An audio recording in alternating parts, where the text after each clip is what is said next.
പിതാവും പുത്രനും പരിശുദ്ധാത്മാവുമായ ത്രിയേക ദൈവത്തിൻ്റെ തിരുനാമത്തിന് എന്നേക്കും മഹത്വമുണ്ടായിരിക്കട്ടെ. ആമേൻ.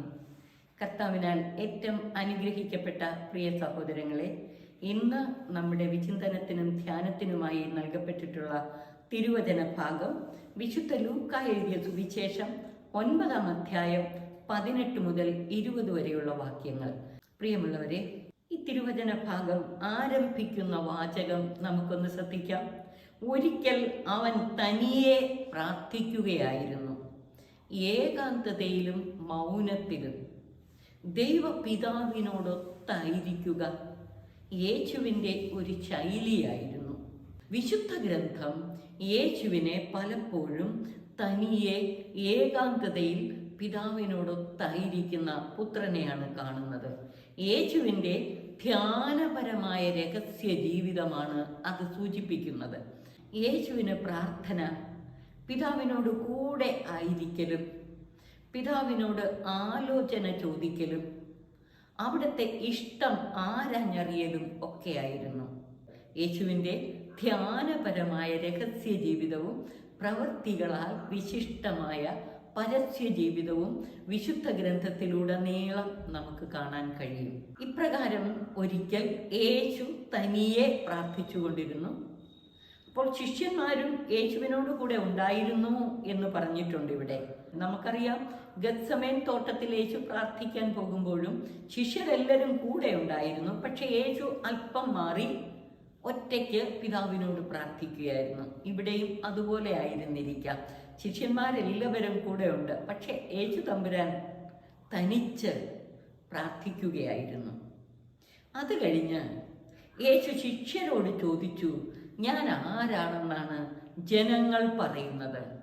ശിഷ്യർ മറുപടി പറഞ്ഞു, ചിലർ സ്നാപക യോഹന്നാനാണെന്നും മറ്റു ചിലർ ഏലിയ എന്നും വേറെ ചിലർ പൂർവ്വ പ്രവാചകന്മാരിൽ ഒരാൾ ഉയർത്തിരിക്കുന്നു എന്നും പറയുന്നു. അപ്പോൾ സ്നാപക യോഹന്നാൻ ഉയർത്തെഴുന്നേറ്റതാണെന്ന് പറയുന്നു, ഏലിയ തിരിച്ചു വന്നതാണെന്ന് പറയുന്നു, പൂർവ്വ പ്രവാചകന്മാരിൽ ഒരാൾ ഉയർത്തെഴുന്നേറ്റതാണെന്ന് പറയുന്നു. ഇതാണ് പൊതുജന അഭിപ്രായം. അത് ശിഷ്യന്മാർ യേശുവിനെ അറിയിച്ചു. പക്ഷേ ഈ പൊതുജന അഭിപ്രായം കൊണ്ട് യേശു സംതൃപ്തനല്ല. ജനം എന്തു പറയുന്നു അതെല്ലാം യേശുവിനെ പറഞ്ഞു കേൾപ്പിച്ചാലും യേശു അതുകൊണ്ട് സംതൃപ്തനല്ല. യേശു നമുക്കാരാണെന്ന് നമ്മൾ വ്യക്തിപരമായി യേശുവിന് ഉത്തരം കൊടുക്കണം. അതുകൊണ്ടാണ് യേശു ചോദിക്കുന്നത്, ഞാൻ ആരാണെന്നാണ് നിങ്ങൾ പറയുന്നത്? ശിഷ്യർ ഒരു മിനിറ്റ് മൗനം അവലംബിച്ചു കാണും. പക്ഷെ പത്രോസ് ഉടനടി പറഞ്ഞു, നീ ദൈവത്തിൻ്റെ ക്രിസ്തുവാണ്. എന്താണ് ഇതിൻ്റെ അർത്ഥം? വിശുദ്ധ മത്തായി എഴുതിയ സുവിശേഷത്തിൽ പത്രോസ് പറഞ്ഞു, നീ ജീവനുള്ള ദൈവത്തിൻ്റെ പുത്രനായ ക്രിസ്തുവാണ്. ഇവിടെ ലൂക്കായുടെ സുവിശേഷത്തിൽ പറയുന്നു, നീ ദൈവത്തിൻ്റെ ക്രിസ്തുവാണ്. എന്താണ് ഇതിൻ്റെ അർത്ഥം? ദൈവത്തിൻ്റെ ക്രിസ്തു എന്നതിൻ്റെ അർത്ഥം അഭിഷിക്തൻ. യേശു അഭിഷിക്തനാണെന്ന്. അതായത് ദൈവപിതാവിനാൽ അഭിഷേകം ചെയ്ത് ലോകത്തിലേക്ക് അയക്കപ്പെട്ട അഭിഷിക്തൻ മിശിഹ ആണ് ക്രിസ്തു. ക്രിസ്തു എന്നത് ഗ്രീക്ക് പദം, മിശിഹ ഹീബ്രു പദം. രണ്ടിൻ്റെയും അർത്ഥം അഭിഷിക്തൻ എന്ന് തന്നെയാണ്. അപ്പോൾ ദൈവത്താൽ അഭിഷേകം ചെയ്ത് ലോകത്തിലേക്ക് അയക്കപ്പെട്ട മിശിഹയാണ് നീ എന്ന് പത്രോസ് പറയുകയാണ്.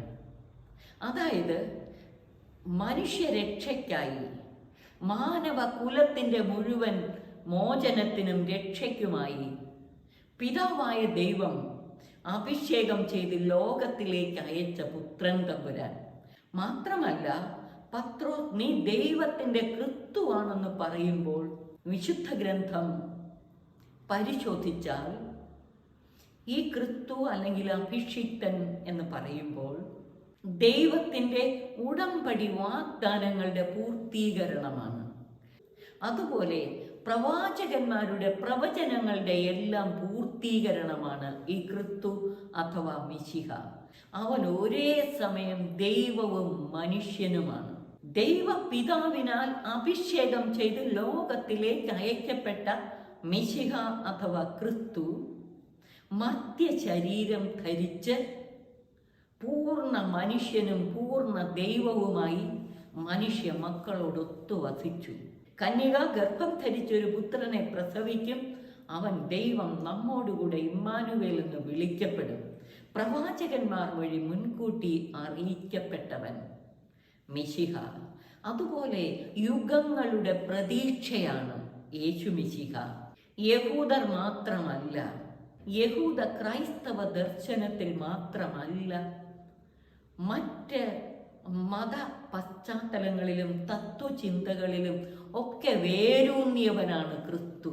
ക്രിസ്തു യഹൂദ ക്രൈസ്തവ വിശ്വാസത്തിൽ മാത്രമല്ല, തത്വചിന്തകരുടെ ചിന്തകളിലും മറ്റു മതങ്ങളിൽ, പ്രത്യേകിച്ച് ആർഷഭാരത ദർശനത്തിൽ ഒക്കെ വേരൂന്നിയിട്ടുള്ളവനാണ് ക്രിസ്തു.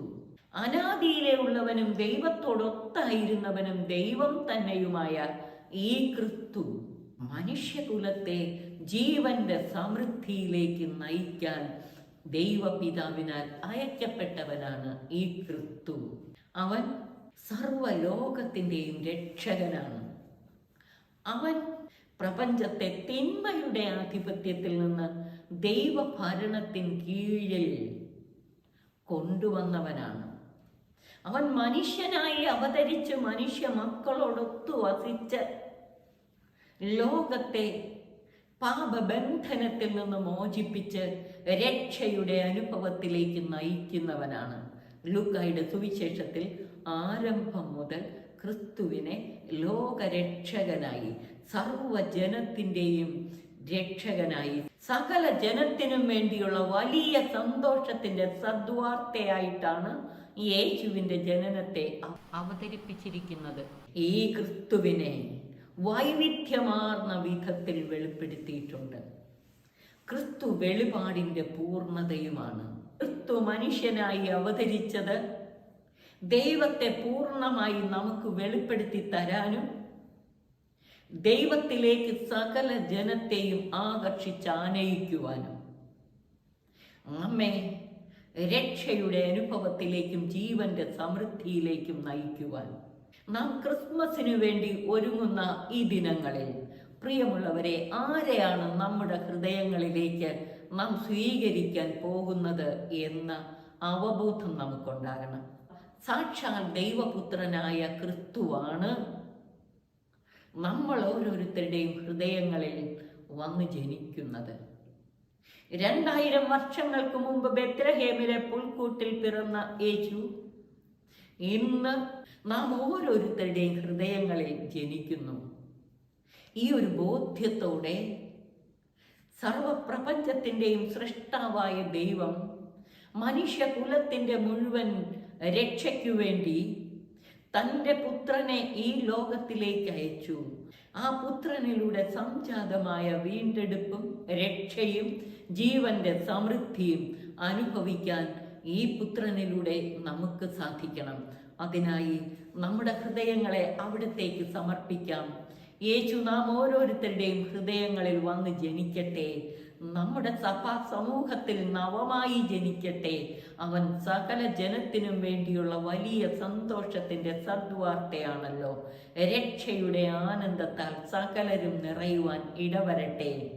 ദൈവത്തിന്റെ ക്രിസ്തുവിനെ കുറിച്ചുള്ള അറിവും അവന്റെ പ്രവർത്തനങ്ങളെ കുറിച്ചുള്ള അറിവും ഇവയെക്കുറിച്ചുള്ള നിരന്തര ധ്യാനവും നമ്മുടെ അന്തരംഗങ്ങളെ ആനന്ദം കൊണ്ട് നിറയ്ക്കും, സമാധാനം കൊണ്ട് നിറയ്ക്കും. ദൈവത്തിന് സദാ ആനന്ദത്തോടെ സ്തുതികീർത്തനം നാം പാടും. ഇപ്രകാരം ഒരു ജീവിതം നയിക്കാൻ സർവശക്തൻ നമ്മെ അനുഗ്രഹിച്ച് ആശീർവദിക്കട്ടെ. പിതാവിനും പുത്രനും പരിശുദ്ധാത്മാവിനും സ്തുതി, ആദിമുതൽ എന്നേക്കും. ആമേൻ.